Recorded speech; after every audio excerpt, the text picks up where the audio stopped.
Good evening and welcome to our virtual Wayland Library event. Hi, Courtney. Hi, we're excited to have Nancy back to speak with us about sleep. Just a little bit about Nancy. She's a health coach and yoga instructor. She's embraced a plant-based lifestyle and has a deep interest in Ayurveda and living with the cycles of nature.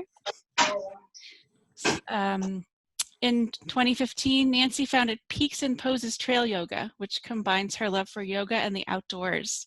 And she's excited to help others experience a life of connectivity, balance, and flow through her teaching, coaching, and yoga. So thank you again to Nancy for returning to the library. The Zoom housekeeping notes that I have are that we are recording this session, and it will be available later on Waycam and on YouTube. So you may see your tiny picture on TV unless you want to turn off your video. Actually, at the beginning part when Nancy is talking, I won't be recording folks' faces. But anyway, she'll be sharing a few slides and then she'll open up for questions and discussion. And I recommend that you switch your view to speaker view while she's presenting. And I'll put this in the Zoom chat to remind folks. Also, feel free to add your questions to the Zoom chat, and I'm happy to read them aloud if you're not comfortable, or to message me, I'm Courtney, if you're having any technical trouble. So now that I've got all that out of the way, I will hand it over to our gracious presenter, Nancy. Oh, well, thank you so much. Sure. I thank you again for inviting me back. My first talk was a conversation about plant-based lifestyle, and it was well received when we were able to all be together. So that was really exciting. And, you know, I just want to thank you all for taking some time out from your day, from your evening, to come and talk about, you know, just a really important part of our day. And it really shows me that that you obviously you care about yourself and you care about your own health and really the you know, sort of your future health. And I invite you to just sort of come tonight with a bit of an open mind, especially my lens is through an Ayurveda lens. And I'm going to scroll through a little bit, but like, just kind of give me a thumbs up, like I've heard of Ayurveda, or like a thumbs down, like I never even heard that word. I'm not even sure that I could pronounce it. So I see one thumbs up. How about you, Kathleen? I can't see your thumb. Okay, so you've heard a little bit about it. And I don't know about Andy, and Joan's not there, but hopefully Joan's listening. Joan's a friend of mine, so I'm sure she has heard about it. So that's cool. Oh, a thumbs up. Oh, there's Rich. So yeah, I am a health and lifestyle coach, and I run an online group coaching program called Power Up. And as I have sort of moved into this career, I just feel like I want people to be able to power up their life, right? So you can power up your diet. You can, it's funny, powering up your sleep actually means being able to fall asleep, but to really just to kind of take in some new knowledge and some tips and some just sort of understanding through the Ayurveda lens of what could be impacting your nighttime and your ability to either fall asleep or to stay asleep. And excuse me. So, and I also just want people to, you know, power up their exercise. I mean, the list sort of goes on. So hopefully this won't be the last time that I collaborate with the Wayland Library. And I do want to extend just a thank you to Courtney for being so open to my ideas and things that I really want to share with people. I see that there are some notes in the chat. Courtney's going to monitor that. So I'm not going to pay attention to that, but Courtney and I spoke that if you have a question, I mean, raise your hand. Well, actually say something in the chat, because then Courtney will bring it to my attention. But anytime you want to stop because you have a question or you want me to repeat anything, just feel free to use the chat that way. And then Courtney can signal me in that. So I am going to go through some slides. I have a short video. I want to kind of set the framework through the Ayurveda lens, And then I know everybody's here for like the tips and what they can do. So those will come. But I feel like if we have a greater understanding of sort of the, what your whole day kind of looks like and how Ayurveda sees it, then you might have a better understanding of yourself within that context, and some things that maybe you can try on your own to see if you can make some changes. And, you know, changes of a habit happen over time. It's, you know, very unlikely with any habit that we're going to kind of change it overnight. And oftentimes it is hard to just go cold turkey. So, with any of these tips, I really encourage you to sort of run a little experiment and try some things out over some time, and then just to sort of take notice and maybe even do a little bit of journaling for yourself. So let's move ahead here. So it's awesome that you guys raised your hand because you've heard of Ayurveda, but here's just a definition, not even from an Ayurveda practitioner, but just from WebMD, because Ayurveda translates to the science or wisdom of life. And Veda is like, it translates to life, and Arya is the wisdom or the knowledge, right? So we're sort of like trying to understand life. And it's the world's oldest holistic healing system. It is based in India, and it is practiced in India today, as well as in really globally. It's based on the belief that health and wellness depend, this is really important, on a delicate balance between the mind, the body, and the spirit. Its main goal is to promote good health and not really fight disease. So we're going to learn a little bit about how we can start to balance off different parts of our day through our lifestyle, and how the different energies of the day have different qualities, and again, how that all impacts your sleep. So we're always looking for some balance, and you'll see as we go through that oftentimes what is really impacting our sleep is that we are out of balance. All right. So have you guys heard of the circadian rhythms of the day, or just that word circadian? Getting a little, yeah, I'm getting some thumbs up. Yeah. Awesome. Okay. So the circadian rhythms are really like the cycles of the day, right? It's noticing that we are deeply connected with nature. We are a part of nature. All of us are made up of the natural elements of fire, water, earth, air, space. We all are unique because we all have different amounts of those qualities within us. And when you were born with your own, you can call it sort of a blueprint of these qualities. And that's what makes you, you, and that's what makes me, me. And we're all sort of slightly different from one another. So it's important to sort of understand the qualities that you were born with. And then as we connect with the rhythms, right, we discover how these rhythms and these cycles that assist our energy to move through the day. This decreased resistance that eventually causes concerns such as fatigue, mood disorders, blood sugar imbalances, sleep disruptions, and other chronic ailments that manifest from irregular lifestyle habits. So honoring our rhythm with deep nature, I love this part of the quote, is a deep form of self-love, self-respect, and assists us in moving through life with ease. Connecting to the cycles of the day is a lifestyle practice bound to create more ease. So this is just from Minimal Beauty. I mean, these are just very Western sites that I'm taking these kinds of definitions from. And so the circadian rhythm starts like with the sunrise, right? So we rise with the sun. And as the sun begins to move into its highest point of the day, our energy starts to shift along with that. And then what happens after noon? right? The sun starts to go down, it starts to set, it starts to decrease its own intensity until we have nighttime. And so if you think about being sort of in the rhythm of the day, you want your own lifestyle to sort of reflect that and to move along with those cycles.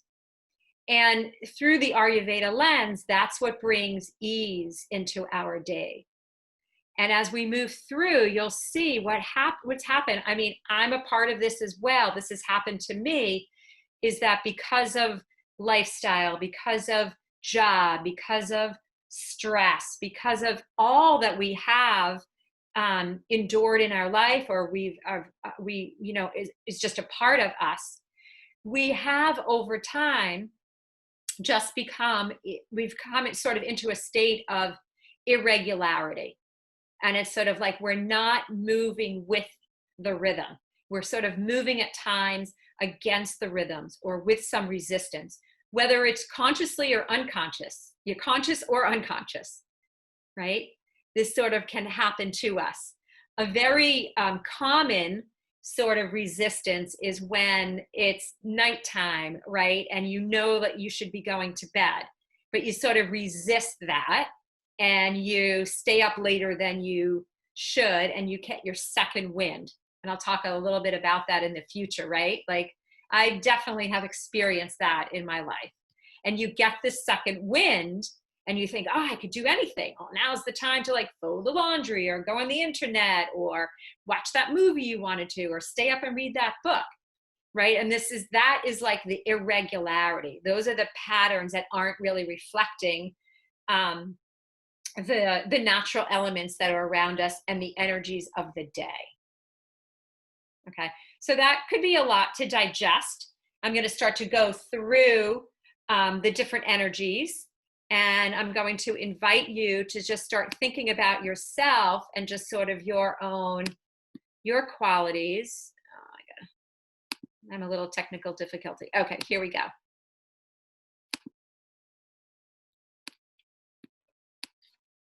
Oh, now I can see all of you. Okay, so in Ayurveda, there's something called a dosha. Have you guys ever heard of that word before? Okay, so Patricia, was that a no? And then Kathleen was a maybe? Yeah? No? Okay, it's hard to say. Okay. So you could think about another word for dosha is kind of like a constitution. Remember I talked about like being born with a blueprint, right? So we have a blueprint. We were born with a constitution. It has a name, but it's not that important. And I had mentioned that we are all made up of earth elements. And when you have a combination of two earth elements, you have what they call a dosha. And there's 3 doshas. They're very easy. One is a pitta, one is a vata, and one is a kapha. The pitta, the constitution of a pitta, is made up of 2 earth elements called fire and water. Just think about yourself. So this, if you had sort of, let me back up. You want all of these doshas inside of you, but inevitably we have a little bit more of one than the other. When we get really imbalanced, we may have a skyrocket of one, which puts us into that state of imbalance. And so through lifestyle, through diet, through sleep, through other kinds of practices, you can sort of bring yourself back into a greater sense of balance. They're probably never going to be so even with all of them, but they all serve a purpose in our sort of day-to-day life. So somebody who's got, say, like a pitta dominant is somebody who's active, focused, people who generally are leaders. They have a passion. They're goal-oriented. They're driven. They're type A. Those are the people that are winning the triathlons. Those are the people that are, maybe writing 10 books. There's just a quality to them. We all have that, right? We all have that pitch. It's sort of like a spark. Another dosha is called a vata. And the qualities of Vata are space and air. So there's a lot of movement, right? These people tend to be fast, light boned, tiny, thin, creative, a lot of creativity. It could be irregular, in your eating patterns. Like I know a lot of people that say to me, like, I just don't get hungry, or I eat whenever I want, right? That's a little bit of an irregularity. Your body doesn't quite like that, actually. It likes the regularity and the predictability. Vata can tend, those people with their high Vata tend to be cold, right? So these are just kind of qualities. Are you starting to like think about yourself and think, oh, I'm kind of a little of this and kind of a little bit of that? The third dosha is called Kapha, and it has the qualities of earth and water. Some dampness, steady, loyal, patient. I always think of these people sort of like Mother Earth, right? People who maybe are a little thicker boned, maybe have a little bit more muscle, right? Or a little bit more flesh to their body. People who move sort of slow and steady in their life, right? These are all good qualities, right? When we get into that irregularity or imbalance, you know, Kapha could be somebody who has a little bit more depression, a little bit more couch potato, right? It's harder to get going, harder to get that fire. They have that fire inside them. They just don't know how to ignite it. So it's important to understand these different constitutions, because each part of our day is reflective of one of these constitutions.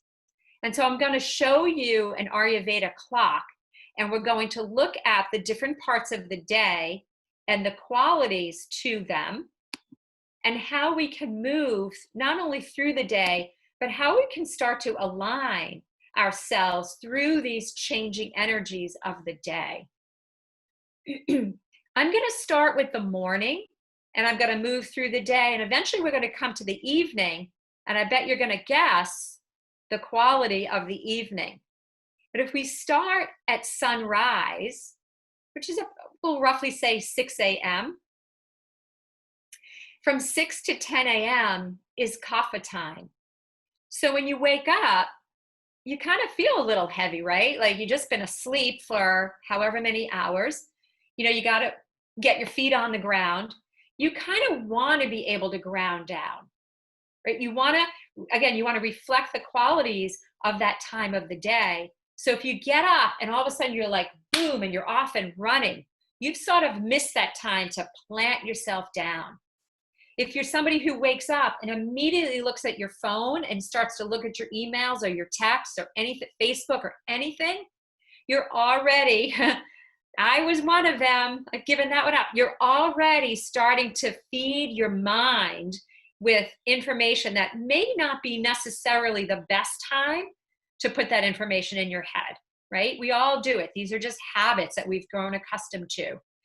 Because what happens then is the energy is kind of going into your brain, moving quickly. That's the movement. And you haven't had a chance to put your feet down on the ground and get yourself steady, get a sort of a foundation for your day. The Kapha energy you see here is body mode. It's the energy is going down, right? To put your feet on the ground, to start your day. Again, it's stability. Right? You want to start your day stable, grounded. It's water and it's earth. So the earth brings you down, but then the water, sure, we're going to start to move. Great time of the day to just bring in a little bit of body movement. Get your blood flowing, get the oxygen moving through your body, right? Get yourself breathing with rhythm. All right, so that's all sort of the Kapha time. Now you start to unwind a little bit, right? Especially if you've got some movement, maybe you meditate, right? Those are a little bit grounding. Because around 10 o'clock a.m. till 2 a.m., we have a whole new quality and energy to our day. That's the pitta time. That's the fire. right? That's when like your body is ignited. Your digestive system is at its highest. It's fire, it's water, it's hot, it's sharp, it's oily, it's tense. The energy is moving out. It's moving up into the brain. So pitta time between 10 and 2 is a great time for any kind of like focused activity. That's the time, like in your job, you really want to be like, you know, that's the time you're going to start a project, finish it.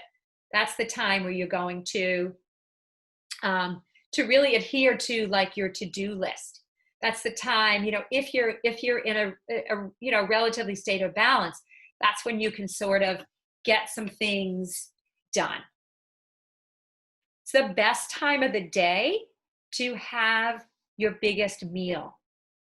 And I'm going to talk a little bit about that later in terms of what disrupts sleeps, because sleep, a big factor of sleep disruption is what time you eat, what you eat, and how much time you have after your meal to allow your body to digest your food prior to going to bed. Because when it's bedtime, your body does not want to be digesting its food. It has a lot of other really important jobs to do when you're sleeping. And I'll share that with you in a little while. So when the sun is at its highest, right, your digestive system, which is really the, in the Ayurveda lens, your digestive system is your health. Your health is reflective in what you eat and what your body processes, and then what it is able to eliminate. So it's kind of like the seed or like the backbone of Ayurveda. If you go to see an Ayurveda practitioner, the first thing they're going to do is ask you to stick out your tongue. Not to be fresh or anything, but your tongue tells it all. And they'll be able to tell you just by looking at your tongue and what's on your tongue and the shape of your tongue, what is going on inside your body. It's really, really fascinating. But because your digestive system is at its highest, that's when you would like to give it, it's like the biggest meal, because it can do the work, right? And if you think about it, what's going to happen after 2 p.m., especially around 6 o'clock p.m., the energy of your body is going down. And it's the same thing with your digestive system. It's just not as its strongest. It can digest your food, but maybe not something so heavy, which is pretty typical of like the Western diet, right? A heavy late meal. I mean, when I was raising my kids, I think we ate, because both my kids were in the theater, so they didn't get home until 6 o'clock or 6:30. And if I had to go pick them up and then I couldn't cook the dinner, we were eating at like 7:30, 8 o'clock at night. Right? I mean, sometimes even 8:30, or a weekend, we'd get together with friends and be like, oh, let's get together at 8. We'll have dinner at 9. Now I'm like getting ready for bed at 9. Such like an old fart. But anyway, so here we have the pitta. That's like the fire in you, okay? And the energy is going up into your brain. Comes 2 p.m., we're starting to move into a different energy field. It's called vata. Air, ether, wind, right? I describe it as like, vata is a lot of movement, a lot of energy moving around. And if you see these little arrows, it's kind of going off in all like different directions. And I mean, I know if I have experienced this, like if I'm sort of like a little bit anxious about something, right? That feeling that you have inside of you, things are just everywhere, or you feel like you're all over the place, or maybe you move into you're in a new situation, like the energy is like scattered. That's like a good word. The energy is really scattered. But if it's scattered in a good way, you can be very creative. This is a really beautiful time if you're somebody who likes to, you know, paint or draw or write. This could possibly be a time for that. But it is mind mode. But you want it to be in balance so it stays in the mind and not leaking out in lots of different directions. That's the imbalance part. We kind of live in a vata world right now, just because of technology, right? If you think about it, I mean, I remember I would catch myself, I'd be like on my computer looking at my phone at the same time, right? And then maybe like I had my iPad back from work and I'd be like looking at 3 different things at one time. It's like that that's the scatter, that's the movement. But we also have the movement of things coming at us all the time. Like, I don't know about you, but it's really hard. Like for me, it's like this diligent practice and discipline to not look at my phone all the time. It's like, because it's there, I feel like, oh, I'll just open it up and look. And then it's like stuff coming in at you, but there isn't a lot of time in the day to process it. And so think about that if you're somebody like I was, with just a lot of information coming in. When you go to settle down for sleep, your body, it's almost like already been on overload. So it has a really hard time to settle down, to really, we can't even process all the information. And now it's kind of been interesting through like shelter in place. Like for me, even though I have technology isn't the only thing that brings in movement. I feel like I've been able to like kind of like almost ground down a lot more because I don't have as many even choices of things that I can do or places to go or people to visit. So it's been sort of an interesting little experiment for me to see a little bit more of that kapha energy coming down and like, you know, keeping all of us at home. And it's like, well, what can we do at home? Like, how can we experience this, you know, sort of homey feeling, which is really, as we move from the 2 p.m. to the 6 p.m., we move back into the kapha time of night. And I like to think of that as like, it's so old, like that family dinner. Do you remember when we all like had dinner together and we sat around the table and like nobody had any other distractions and we just talked? Right? So kapha is like connectivity. It's connectivity to the earth and it's connectivity to other people. It's togetherness. It's slowing down. In the morning, it was a little bit more of kind of unwinding, almost like a baby is sort of unwinds through its first year of life. The kapha time at the end of the day is starting to slow down, to come back to the earth, to come back to bringing ourselves back into that fetal sleep-like state. And so that 6 to 10 p.m. is a really important time to start to slow down the process of your day. And it's really challenging because sometimes people work late, right? And they don't get home till maybe 6 o'clock, and they might be ramped up from work, and maybe they go to the gym after work. So now they're like at the gym at like 6 or 7 o'clock on the treadmill and the elliptical and pumping all the weights, right? I mean, that's me too. Or they, you know, they may have dinner and then they're watching TV for several hours, right? Again, that's like information coming in. What else do we do at night? We're off in different rooms, you know, working on the computer or even just working late. So it's just a time. It's something to think about. Like, what is your bedtime routine? Like, are you somebody, like, and I was very guilty of this. Like, I would be on the computer doing something and then I'd be like, oh yeah, I'm yawned. So I'm like, I'm probably really tired. So I would just like turn the computer off. Maybe I'd go brush my teeth and wash my face. And then I would go like right into bed. Like there was no time in between to just sort of like wind myself down and to relax. And it's such a beautiful time, especially now, like in the summer approaching. The best thing you could do is to just go and take a walk, you know, and just allow the movement to digest your food. Just be out in nature, go take a walk, or you know, put on roller skates, maybe not, just walk. You know, walk with family, walk with a friend, just connect with somebody. or read, right? And I have some other tips too of things to do. But again, it's like we have to like slowly unwind ourselves to prepare ourselves for bed. And ideally, so what happens, kapha time ends around 10 p.m. And this is the second wind time, 10 p.m. until 2, right? That's the time, that's typically the time when you feel like, oh, I got my second wind. So I can just push myself up. And like, how many of you like stay up till midnight? Just doing something. I don't really know what we do.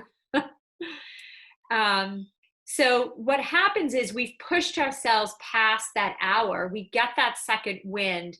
And my mentor, Kate Stillman, who I trained with, she always says, and a lot of sleep experts will say this, any hour beyond 10 p.m. is like borrowed time. It's like you've used the time for your body to heal and you don't get it back.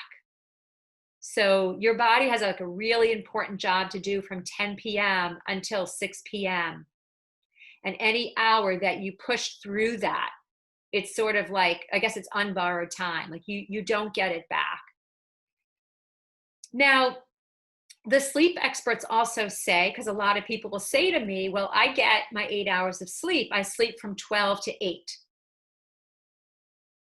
Great, you do. You are getting your 8 hours of sleep. But also, you're starting at midnight, so you're already in that pitta time, right? And 8 o'clock, you're already missing out on some of the kapha time. So when you go to bed, even though you're getting those same 8 hours, you're not really taking full advantage of these different energies. Your body's not aligning with the circadian rhythm. It's not aligning with the energies. You sort of push past yourself into the pitta mode. So, just something to think about if you are a night owl. Reining back your sleep is very challenging. I work with people in my program at like 15 minutes at incremental time. So like if you're somebody who's going to bed at midnight, we work on 11:45, we work on 11:30, and we slowly, little by little, start to move back your sleep time. The best thing you can do if you're somebody who does go to sleep late is to just start waking up earlier than you typically do. A half hour, an hour earlier. You're going to be tired, but your body is going to start to slowly adjust. If you don't get up till 8 in the morning, you may not be tired at 10 p.m. So just think about that, the hours of the day, when you're sleeping, when you start your sleep, when you wake up. It's not just the 8 hours, but it's when you're getting those 8 hours. So that's kind of the second wind. And pitta is 10 p.m. until 2 a.m. And guess what happens at 2 a.m. to 6? It is so clear that when I ask people what time they wake up, for those who wake up in the middle of the night, typically people will say it's either 2 or 3 in the morning. And it's the changing of the energies. For whatever reason, it's probably a list of sort of, activities that you're doing during the day, things that you may be consuming, when you're eating, how your digestive system is, when you're going to bed, that your body is in a light enough sleep at that time that something has woken you up. And then we move into that movement, that mind mode, right? And so your mind starts to think about so many things in your future, so many things that you thought about for the day, so many things you haven't thought about, but all of a sudden they just they just sort of like, they're there. So that is the tricky part of the day. And so we're going to kind of go through just some things that you could do to help yourself maybe start to alleviate some of that waking up in the middle of the night. So we got the 2 a.m. to the 6 a.m. is that Vata time. All right. So any questions about this? I know a lot of it is a lot of information, and a lot of it may be, new for people. So if you have a question, if you want to you can put it in the chat, or I don't know, Courtney, if they can unmute themselves. Yeah, definitely feel free to unmute yourself anytime and ask a question.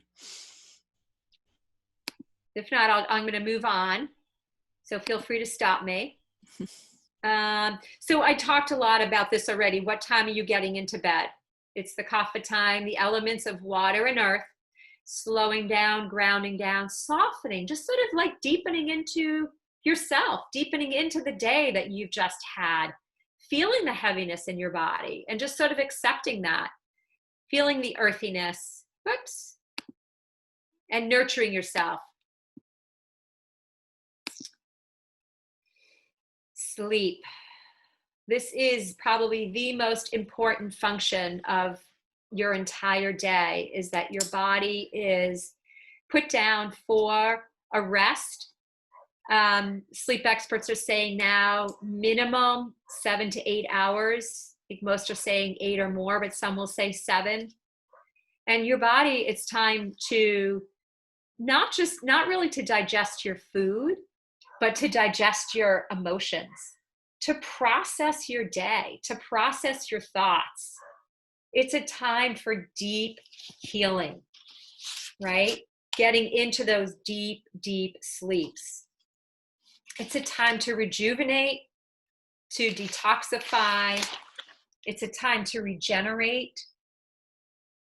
It's a time to balance the hormones, to repair your tissues, to, just for your immune system, to sort of repair that. So there's a lot that goes on, and when we don't have a good night's sleep, our body is impacted by this. We start to see it.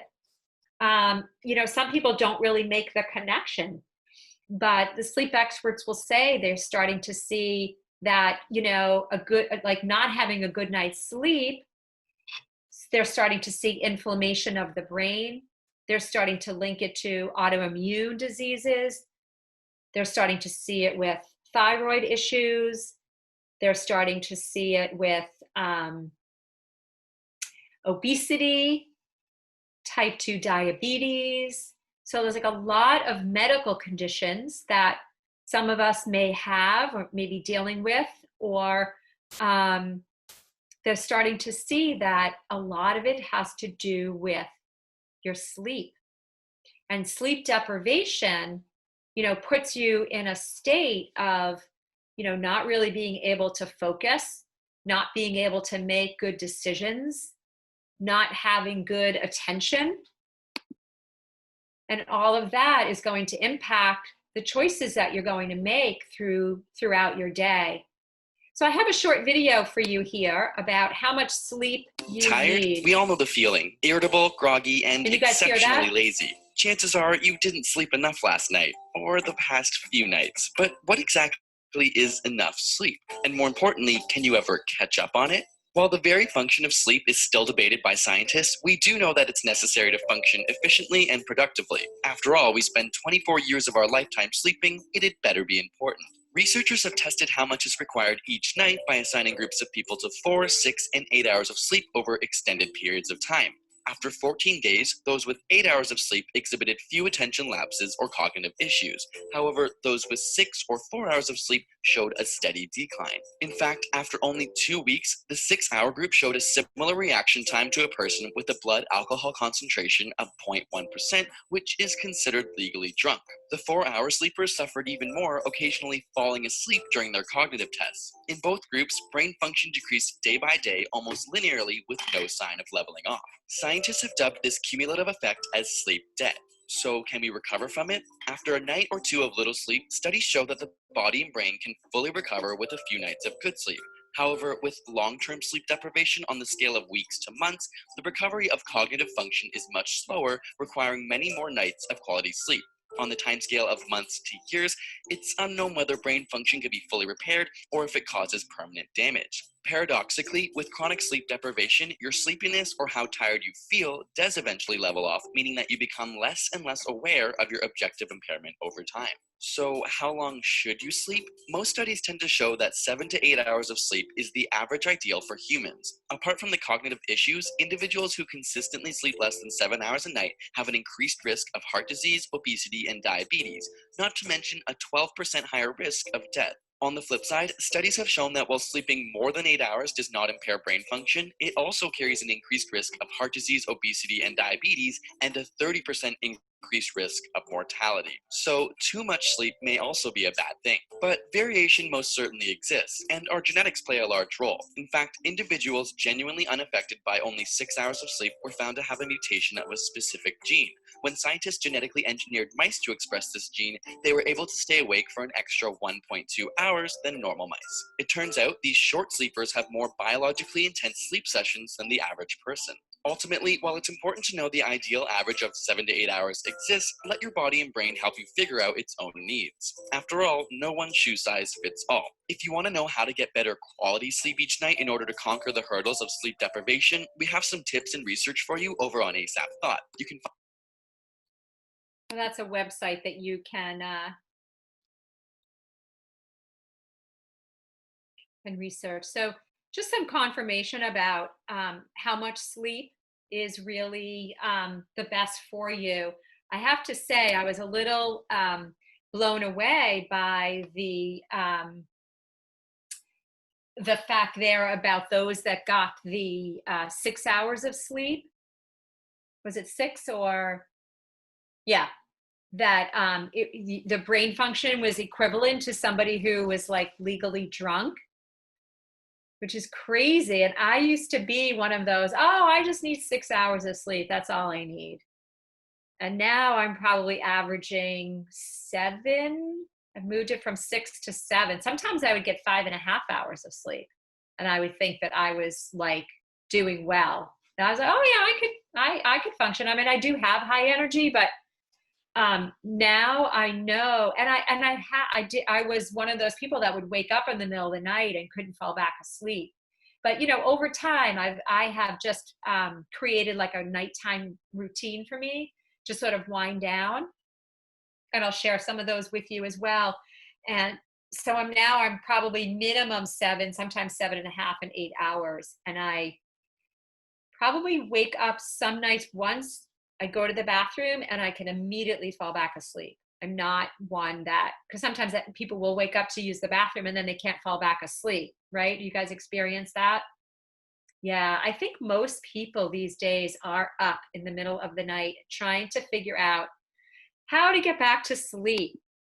So just some things to think about in terms of like what disrupts sleep. I've mentioned some things, and then we're going to move on to, I've got like a couple of slides with some tips, but talked about the body being out of rhythm. That's sort of like the overall arch, I think, to really, for me in this discussion, is to start to notice the cycles of the day, right? To notice those sorts of energies, and to slowly over time to sort of start to align with them in the best ways that you can. I talked about the undigested food, right? So ideally, if you were to be in bed by 10, a lot of sleep experts now are saying, like, see if you can have your dinner by, if you have it at 6 o'clock, they say 3 to 4 hours. 3 hours generally can be enough time for your body to digest most of the food, especially if it's something light. So something light, especially now moving into the summer, would be like a salad or maybe a very light soup. But something heavy, like meat, like chicken, it's just heavy. Pasta, heavy food, right? If you're a meat eater, enjoy it. Have it for lunch and see if you can just adapt a little bit and change and start to have something lighter, right? Or maybe move your dinner up a little bit. And again, that can be challenging, right? In my coaching program, we work on small incremental steps. So we'd start working on like 15 minutes chunks of time to start to move dinner back.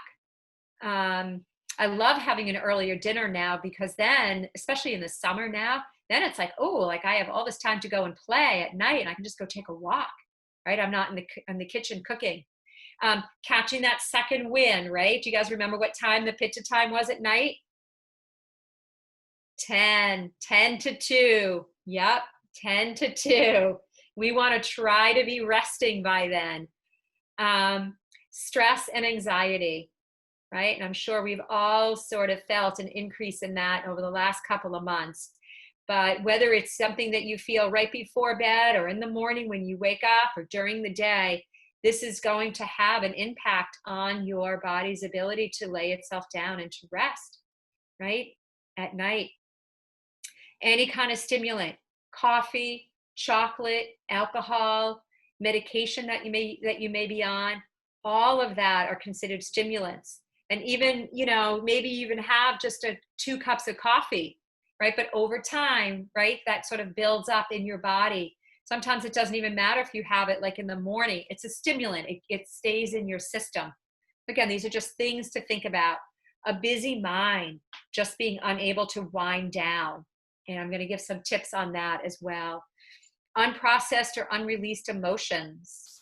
And if you think about it, when you lie down to fall asleep, you have to let go. You have to sort of succumb to your bed, to your whole entire body, to just be like, okay, I'm good. I'm just going to be able to let go of whatever I may be holding on to, and just to sort of be held by your bed, to just fall asleep. So I'm not a therapist, but if that's something that, sort of keeps you awake, then I highly recommend that you go and talk to somebody, or maybe you are, and that's awesome. But that, again, is just something that is unprocessed and will impact your sleep. Just overstimulation. I talked about that in terms of just even, the world of technology that we are in. I think about it even like with our kids. Like I have, my 2 boys are 25 and 29. I think about like teenagers, like just having the phone in bed with them, having the phone with them all the time, looking at the screen. All of that is just over stimulation, right? When I was growing up in the 70s, we just didn't have that. We just didn't.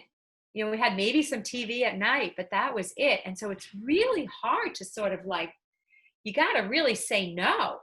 It's very, very challenging. Excessive work, right? If you're just somebody who works a lot, has a stressful job, it takes a while to sort of process that, right? In order to prepare your body for rest. So we are out of sync, right? So what are some things that we can do to sort of get back into the rhythm and the flow of the changing energies of the day? All right, so I talked about the earlier, lighter dinner. I highly recommend establishing some kind of bedtime routine, and the best you can to try to go to bed the same time every night and wake up the same time. If you think about it, if you're somebody who has had a child, right, once that baby is born, one of the first things we try to do is to establish some kind of schedule or routine for them, right? We know that when our child woke up around the same time, was fed, had their diaper change, right? They had all their needs met. There was a flow. Then they took their afternoon nap, right? They slept for an X amount of time. They woke up, and we went through this kind of routine and schedule with them. When the baby was off of that routine, they were cranky, right? They were irritable. They cried. They were trying to tell us, like, I want my routine. Our bodies like that predictability.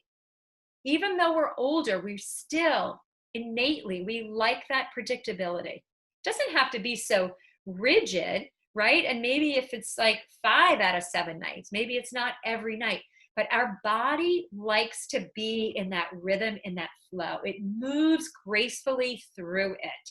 And when you don't have that resistance of fighting against it, it can actually find itself deeper into that flow. So a bedtime routine, a little example for me is I have a time now where I turn my phone off, I don't look at my computer. Right now, it's about an hour before I go to bed. I'd like to start making it an hour and a half or an hour and 15 minutes, but I'm okay. Like I can fall asleep easily most nights. But if you're somebody who really is having trouble falling asleep, I would recommend, 2 hours before you go to bed to eliminate the screen time and just run an experiment with yourself. That's all I'm asking you to do. Try it out and see what happens. Just take notice. Putting your phone to sleep. I have a lot of my clients who will have their phone out of their room. Some of them have made a really nice pillow for their phone and they've put their phone to sleep, right? You can honor your phone and say goodnight to it. And then it's like, right, in its own little room. But kind of keeping it away from you physically so you don't have that urge. Along with that is I have a do not disturb on my alarm on my phone. So between the hours of 10 and 6 in the morning, I have do not disturb. I am turning my phone off now. I think it's around, somewhere between like 8:30 and 9. So that you're not getting woken up by bings and notifications and things like that in the middle of the night. It's just disruptive. Something just really nurturing to do for yourself. Take a bath, particularly if you're somebody that's having difficulty falling asleep or even staying asleep, right? Getting into some warm water, maybe putting some essential oils in there, like lavender is a really nice oil. It's sleepy oil. And just relaxing. Like we're just sort of forgetting, right? Like it's such a self-care practice just to find things that are going to relax us as opposed to ramping ourselves up. I have one client who bought some lavender spray and she sprayed her pillow with the lavender oil. And she said that that's really helping her fall asleep. You can get one of those eye pillows with some lavender in it, right? Deep relaxation. Setting up your house and setting up your room. Have you guys ever gone camping? Right? Yeah. Such a great, I love it because you generally, unless you're really having a campfire and everybody's really set up, generally when it's dark out, you go to sleep earlier. And when the sun rises, you wake up, right? So camping puts you in that rhythm automatically. So we can set that up for ourselves. Like if you didn't have any electricity, run that experiment one night. Turn off all your lights at like 6 o'clock at night and see what happens. I guarantee you're going to start to yawn within like an hour or so. You're going to get tired and you're going to go to bed earlier. Because the lights also keep us up.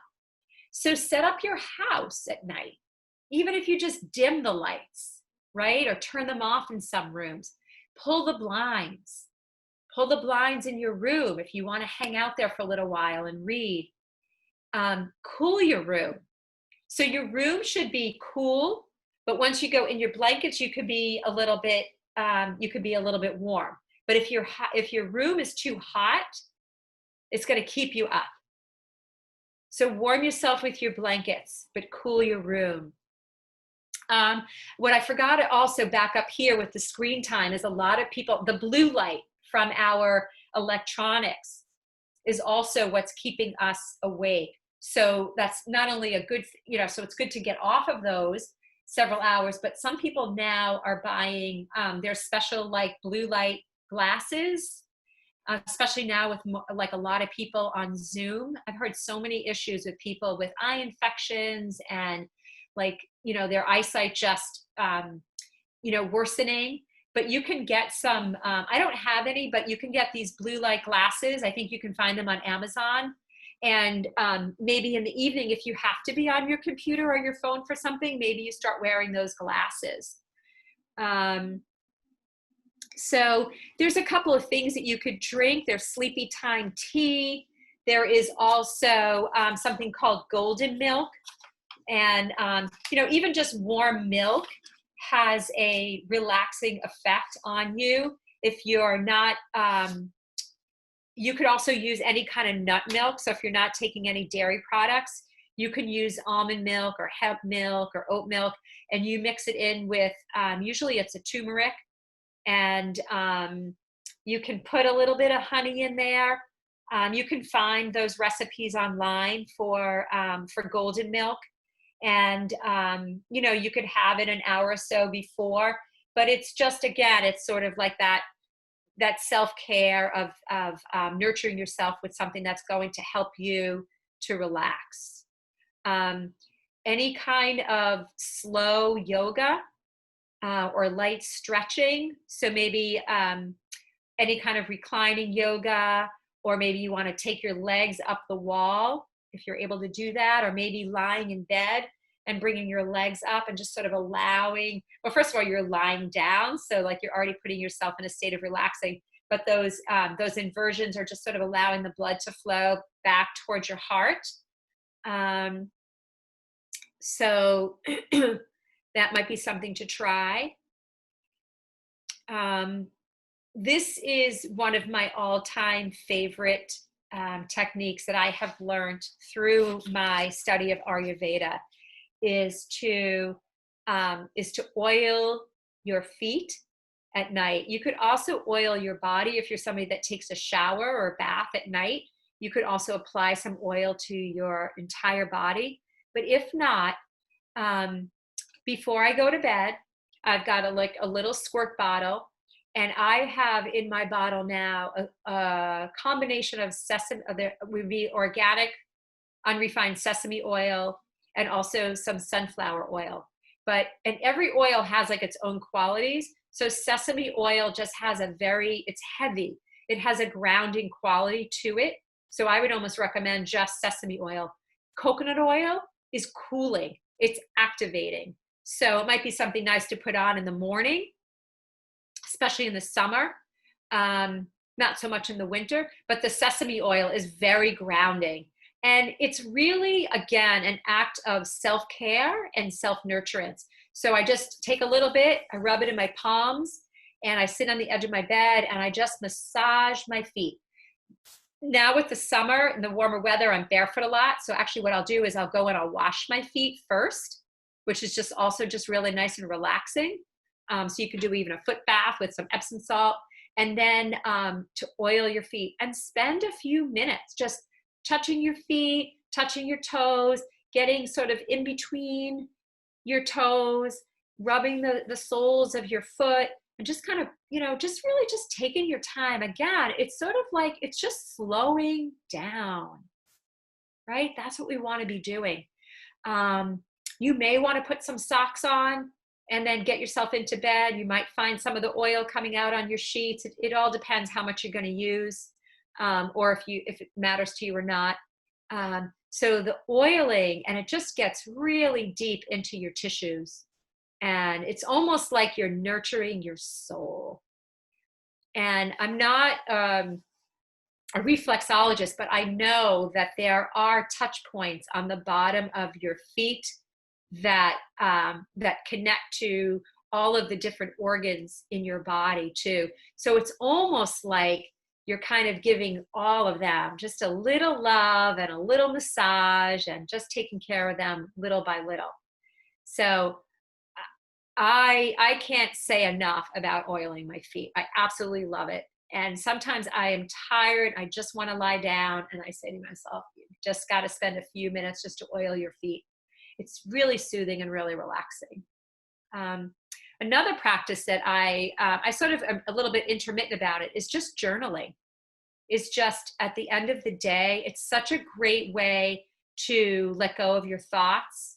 And there's a couple of different things you can do. Some people just do a brain dump, right? So maybe it's just even bullets. You maybe not even making real sentences, but just to get the thoughts out of your head and put them somewhere.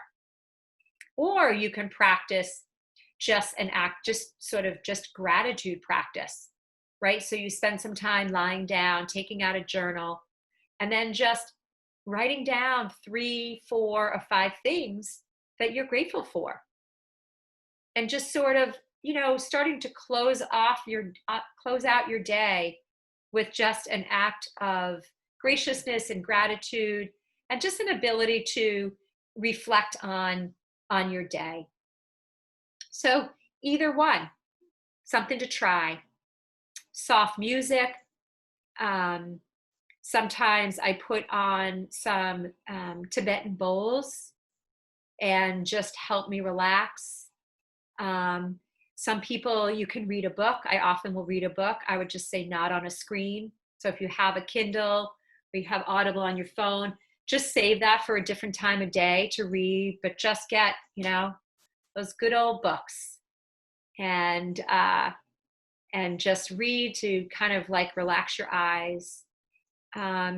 Just sitting in silence, right? Whether you call it meditation or just sitting in silence and connecting to your breath, right? And just sort of connecting to yourself in a way that just allows your thoughts to just sort of escape, right? Just to kind of let things go, just to be still.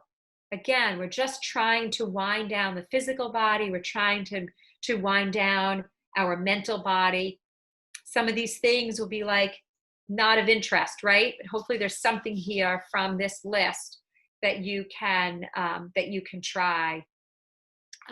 But oftentimes we just don't spend enough time with ourselves and enough quiet time in our brain. Our brains are just going all day long, and then we wonder why we can't stop them at 2 a.m. Use the ah breath. So the ah breath is, this is something that I learned from my mentor, is just taking a deep breath in through your nose. You can sort of try it with me. I know we're all muted, but just try it with me. Just close your eyes and take a deep breath in through your nose. Then open your mouth and slowly just say, ah.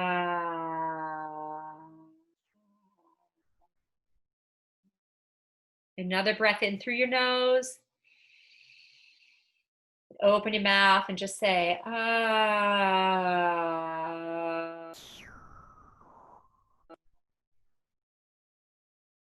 And if you can go through the ah breath 4, 5, 6, 7, 8, 9, 10 times, like, did you guys sort of feel your whole body just starting to like relax? It opens up your mouth, it opens up your lungs, and it's just a way to like sort of let things go, right? Let things out. Some of you might have a diffuser, right? And again, just trying to find those essential oils that are free for relaxation, not stimulation. I know lavender is a good one. I feel like I know there's another one, and I just can't think of what it is. I had mentioned the spraying the lavender on your pillow, and playing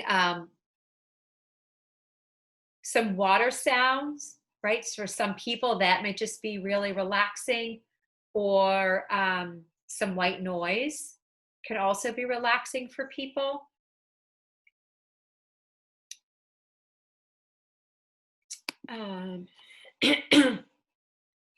So I have a few minutes here for some questions, but I do want to thank you all for coming and being a part of this really extremely important life habit, and one that has a huge impact on your future health and wellness.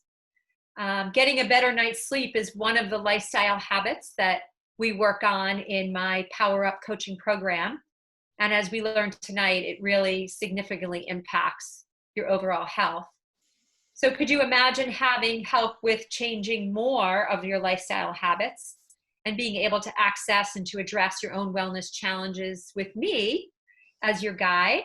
and being with a group of other really, really dynamic people who are also wanting to improve their lifestyle. And like I said before, sometimes change is hard, but I find, like, for me, the power of the group, the power of a group, can really bring you into a dynamic culture that can help to expedite improvements. So sleep and diet and exercise are major lifestyle habits that all of them have a tremendous impact on your future health. And it's something that, along with some other habits, we dive pretty deep into in my own coaching program. So if you're someone who'd like to take ownership of your future health and medical needs, you could send me a message in the chat, or you can send me an email, and we can set up a time just to talk, you and me, just to dive a little bit deeper into any of your challenges and get an extra little boost from me. So I wanted to open up to some time to have some questions, and just again, just really thank you so much for coming. I think what I'm going to do is stop the share. Yeah, and then I can see everybody. Do people have questions? Yeah, Nancy, I have mild to moderate sleep apnea. Do you have any recommendations to deal with that in an Ayurvedic way? Yeah, well, I think what an Ayurveda practitioner will say is that there's an imbalance of the Vata dosha, and that's that air and that movement. And again, that's that time at 2 in the morning where that kind of energy is really at its highest. So it's hard for me to say exactly what to do without knowing you so well. Sure. But I have an article here that I could send you. It comes from a company called Banyan Botanicals, and that's actually the company that I get my oil from. They're really a beautiful company. They have herbs and supplements, but they also have a lot of information and articles online. And they talk about this one article is an Ayurvedic guide to balanced sleep. And they do mention sleep apnea in here, and that it is, sort of a Vata imbalance. Okay. Maybe you could send it to Courtney, and she'll forward it on to me. Okay. Well, I think I also have your colleague. Yeah. I have your email from registering, so I can do that as well. But I would like it for my husband also, please. Yeah. There's also, I listened to a sleep podcast from, he's a doctor, Dr. Gary Kaplan. Maybe you could write that in the chat, or he is, he basically has said our entire world, our countries, and we're in a sleep epidemic. And he works at the national level. He advises Congress on sleep. He's actually an osteopath. So he really is influencing at the policy level. He's got a center, it's called the Kaplan Center for Integrative Medicine. And, it was such an amazing podcast. I could also send that out. I could find that and send that to all of you as well. Because he talks about sleep apnea. He says 85% of people don't even know they have it. Right. He says sleep apnea will take 10 years off your life because you're woken up so much through the night that your body's not able to do the job, right, that we talked about that the body has to do. He refers to it as an inflammation disease. So it'd be like an inflammation of your brain. And a lot of, right now I'm deep diving into a plant-focused lifestyle. I have now for about really intensely 2 years. And it's really interesting. So a lot of the medical doctors, particularly in that field are looking now at brain inflammation and how brain inflammation, like all the diseases that are so chronic in our society, all come from the same, it's like the same thing, which they're looking at, inflammation of the brain. It just manifests itself differently in different people. So somebody may manifest in like an autoimmune, another person it might be the type 2 diabetes, another person it will be heart disease. And so what they're finding is that when people can change their diet, because there's lots of foods that increase that inflammation, and when you can move most particularly towards a whole foods and plant-focused diet. Some people will even say plant-based, which in their eyes means absolutely no meat. I'm more interested in helping people move towards a plant-focused, that people start to see lots of things. They see decrease in inflammation, and they also see either preventing or reversing some of these chronic diseases that people sort of have accepted as part of like who they are and don't realize, because they're not really being provided with the right kind of information, that people actually have an ability to take control and to make those sort of changes. And a lot of it starts with diet. And I mean, so much of the information that's coming out, it's interesting because Ayurveda is such an old, ancient healing system. And I told you that the core of Ayurveda is your digestive system. So people back then knew that like what you ate affected your mind, affected your body, affected your spirit. And so we're now starting to catch up with all of that. So you are what you eat. I'm sorry? You are what you eat. You are what you eat. Exactly. Exactly. And the medical system is now really starting to see that, because, you know, they're starting to look at like, you know, 50% of people will die of heart disease. It's like the leading killer, you know, and I know I'm getting a little off topic here, but a lot of it has to do with diet. And so I'm just, you know, for you to maybe, you know, I'm happy to send these articles to you, but, you know, start looking at even just your diet, what you're eating. I mean, I'm happy to set up a call with you and help you a little bit and guide you a little bit through that. And to see if that has any impact on your sleep apnea. Okay, thank you. You're welcome. Yeah. Hi, Nancy. Hi, Joan. That was great. Thank you so much. Oh, Yes, thank you. So I have a question. I'm really active during the day, and Ooh, did I lose her or? feel at lunch. She's muted. She's Joan, muted. Joan, you just muted yourself, but also we're having a little trouble with your audio. I'm gonna now. Can you hear me now? Yeah. So kind of Okay. missed what you said. That's strange because I didn't touch anything. Is the audio still a little poor? No, it's better. Okay, so I just have a hard time figuring out how to eat my main meal at lunch, because I'm usually out during the day and doing a lot of activities outside. And it's when I come inside for, you know, dinner time is when I have the time to make a larger dinner. Yeah. Yeah. It's Well, I could give you a tip or two, right? And I'm just going to put a plug in. I'm actually leading a series of workshops starting on Monday, and it's all about whole foods and plant-focused lifestyle. And in each of the workshops, there's sort of an agenda, and there's going to be some cooking demonstrations along with that. You can cook with me or watch. I'm going to be giving out some recipes.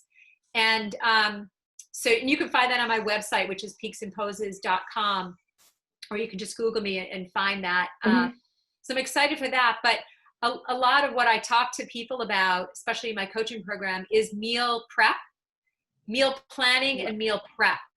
And I talked a lot about that today because I was cooking. I cook every Wednesday on Facebook. I cook live at 4 o'clock. So if you find me, if you're on Facebook, friend me, and then you can watch. And I just find, because I know where you're at, and I do this now, I do a lot of my meal prep in the morning.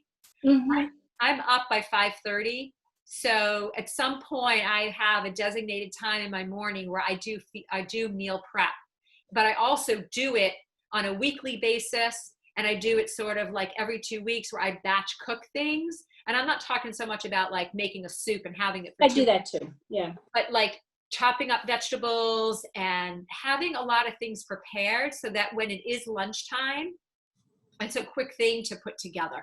Mhm. And Yeah. I'll usually cook for, if I'm gonna cook, I'll maybe cook for 2 days, so that so the next day is a little bit easier for me as well.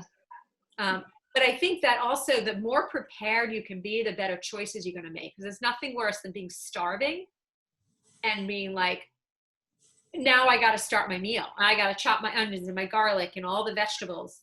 So if a lot of that is already prepared, it can be easy. You know, maybe you satisfy yourself with like a piece of fruit. But I know for years I would just like reach into, like, I'm a crunchy, salty, you know, gal. So I'd be like, oh, I'll just have like some crackers or some potato chips or something to hold me over. And then while I'm cooking, but now I'm sort of like ahead of it because I do a lot of prep in the morning. I'm also much more highly motivated in the morning, and not that I have pretty even energy through the day, but at 4:30 or 5 o'clock, I don't want to be starting to chop my vegetables anymore. I'm just like, for me, I'm done. I want to be out. I want to be free of that. So, and I'm not as motivated. So Yeah. I don't know I if don't that helps. Yeah, I don't mind cooking at 6 o'clock at night, you know, chopping vegetables and, you know, getting the meal prepared. And the two of us work together. So goes pretty quickly. But it's just getting myself inside during the day to eat a big meal, where I always eat a pretty quick lunch, you know, small lunch. So Yeah. I've had other friends that eat the big meal at lunch. So I do know it's important. I guess too, like, you know, experiment with like, how is your sleep? Like if your sleep is really disrupted, just try for like a week or so, just to try to flip flop, just to see if that is something that will help. I have no sleep problem at all. I go to sleep, I stay asleep, I easily fall asleep, I stay asleep all night, but I go to bed late. So I'm exhausted. By the time I go to bed, I don't have any trouble falling asleep, but I'm one of those people that go to sleep at midnight or later and just have my 8 hours, whatever they are. So it was interesting listening to that. Yeah, and I think we have to think about just, again, the impact of our diet, the impact of our sleep, and sort of like what, you know, we're all moving into a different sort of time period in our life too, that like, what are those health and medical issues that are going to arise if they haven't already. The one thing that I think is really fascinating, I talked about like the different energies of the day, the seasons have different energies. Yes. And our time of our life have different energies. I made reference to like a baby, right? It's like its whole first year is like a big awakening. From birth to about 25 are the coffee years.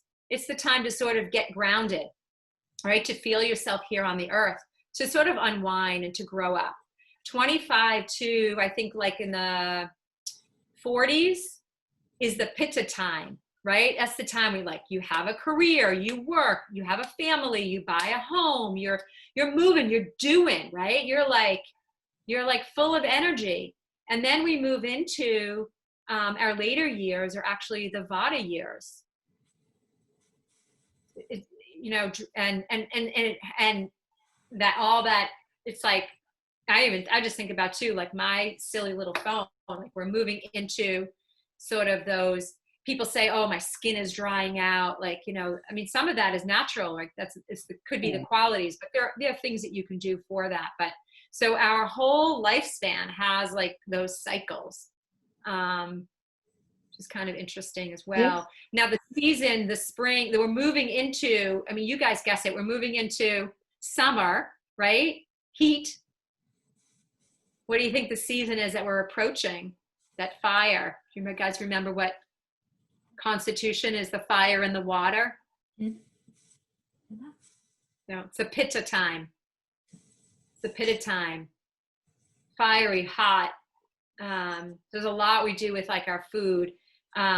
We're right now in a kapha time, spring, late winter, early spring.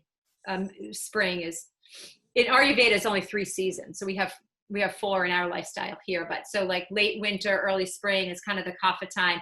And if you think about it, it's wet, it's heavy. You think about like April, how much rain we got, the snow melts on the top of the mountains and all the water just kind of flows, because kapha is earth and water. And it's just sort of like releasing everything. And that's what our body does. It releases all of that, all of the winter. So a lot of times people will get sick with a heavy duty cold in like February, March. There's like an imbalance. It's a kapha imbalance from the winter. But anyway, I find this stuff all really kind of fascinating. I just feel I just relate to it very easily. I don't know why. It just makes sense to me. Maybe spending so much time in nature. But I do see the benefits, and I sat with where you guys are several years ago, just lots of imbalance in terms of my energy and sleeping and burning out and, looking at the foods that I ate, and just like slowly over time, from one Ayurveda cleanse to a class that I took to learning, more about plants and eating seasonally. And just keeping, just studying Ayurveda just has, really kind of brought me to where I am now. And I just love sharing with people. So, and I want you guys to get a good night's sleep. So Thank you. I noticed time. You are so welcome. Thank you. And if you have any other questions, feel free to email me. And my job now is I'm going to send you the article and the podcast. That would be great. Yeah. Thank you. You are welcome. Thank you. Information. Thank you. Have a Namaste. great night. Have a great night. And thank you again for coming. Bye-bye now. Bye. Bye.